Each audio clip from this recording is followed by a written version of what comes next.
Hello everyone, আজ আমি তোমাদের সাথে শেয়ার করে নেব আমার ডান্স ক্লাসের কিছু অভিজ্ঞতা। গত শনিবার আমার ডান্স ক্লাস ছিল, সামনেই আমার স্কুলের ডান্স এক্সাম, তো প্রিপারেশন চলছে জোর কদমে। আগামী 6 জুন আমার ডান্স ক্লাসের এক্সাম আছে। আমার ডান্স ক্লাস চণ্ডীগড় প্রাচীন কলাকেন্দ্রের অন্তর্গত। তো রেডি হয়ে বেরিয়ে পড়লাম এক্সামের জন্য। বাচ্চাদের যতটা না টেনশন হচ্ছে তার থেকে অনেক বেশি টেনশন হচ্ছে আমার। ওরা খুব নিশ্চিন্ত মানে প্র্যাকটিস করে যাচ্ছে, আর এটা হওয়া উচিত। বেশি টেনশন না করে মন দিয়ে প্র্যাকটিসটা খুব ইম্পর্টেন্ট। এই হচ্ছে আমার সব থেকে ছোট সদস্য ডান্স ক্লাসে। ওর নাম আরুষি। একদম করতে চায় না, ভয় পায় বা লজ্জা পায়, কিছু একটা হয়।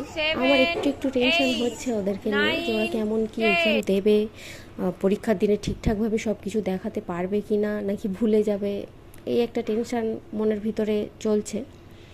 তো যাই হোক, সব কিছু যেন ভালোই হয়ে যায়। তো চলো, বাই, টাটা।